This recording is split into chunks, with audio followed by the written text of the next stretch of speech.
Hey there folks, I'm Joey DeAngelis, your host for Silent Film Saturday, and this is episode number 39, continuing with our Douglas Fairbanks films featuring Douglas Fairbanks as D'Artagnan. I am proud to present his final silent film, The Iron Mask. I will explain why I put that in air quotes in just a second, but let me examine this package from Kino. This is one of my favorite Kino covers. Fairbanks is standing really tall, proud, all that good stuff. Has rare outtakes, good stuff. Restored in association with the Museum of Modern Art. Produced by Patrick Stanbury and Kevin Brownlow, a very important name in silent film. And featuring an orchestral score by one of my personal favorites, Carl Davis. Back of the package. This package, unlike the film I reviewed last week, The Three Musketeers, actually has some supplemental content. It has a rare outtake footage, excerpt from the 1952 re-release with narration spoken by his son, Douglas Fairbanks Jr., animated gallery of artwork and photographs, and of course, some background essays. Very good supplemental content, at least much better than the content we got on the Three Musketeers release, which was big fat goose egg.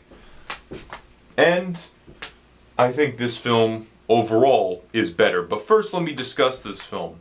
This film was released in 1929, 8 years after the release of The Three Musketeers, starring Douglas Fairbanks, and starting to get into the era of talkie motion pictures. 2 years after the release of The Jazz Singer, this was Fairbanks' final swashbuckler and one of the final films of the silent era, but also it's kind of a misnomer because there are actually two talkie sequences in the film.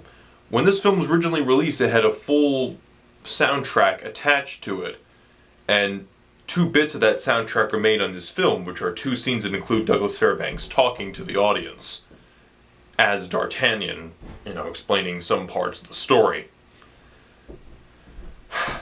These sequences aren't spectacular, however, you really can't criticize them too much because that was just the time period that they were in. They just dated badly. They were added so that way they can get a talkie market value, similar to what I described in Lonesome, where it has 3 talking sequences, even though the rest of the film could be classified as a silent film. In fact, what really shocks me is that despite the fact that this film does have those 2 dialogue sequences, that SilentEra.com includes this as one of the top 100 greatest silent films, or at least one of the 100 highest voted silent films.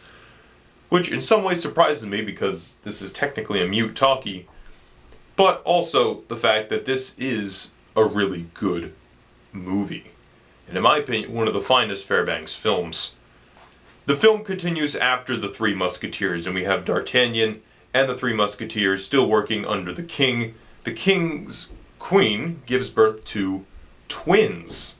One twin is born first, and the other one's born several minutes later, or however long later. I don't specify. I'm just going to presume minutes. And Cardinal Richelieu, also played by Nigel de Bruyères, who also played Cardinal Richelieu in The Three Musketeers, and was also a priest character in The Hunchback of Notre Dame.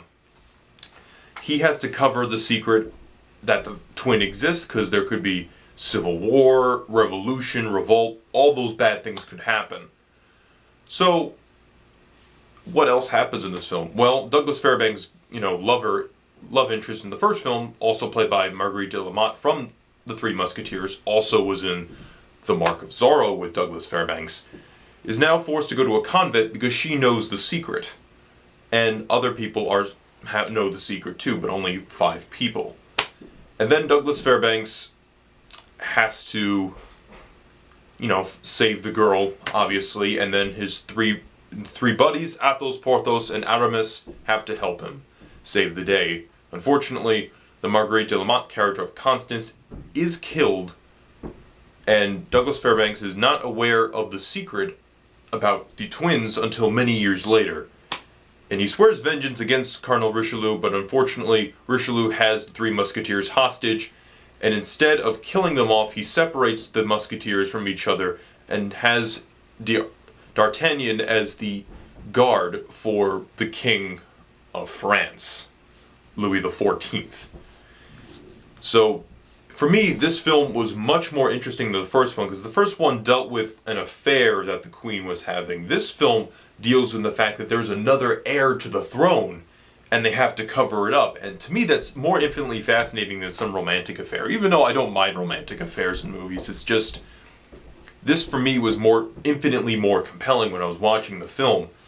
And a lot of things happen in this film where I'm like, wow, I had to give you credit, Fairbanks, for allowing certain things in the film to happen. For example, his love interest is killed, and we don't see her for the rest of the movie except in flashbacks. And you would think, oh, it's a swashbuckler, so there's got to be a romantic interest. Nope, not at all. Not for the rest of the film. And I got to give him credit for that. Another fact of the matter is, I really love his performance in this film. He obviously has that same energy he does in his other films, but also he has to play a D'Artagnan who's older, more experienced, and wants vengeance against Richelieu.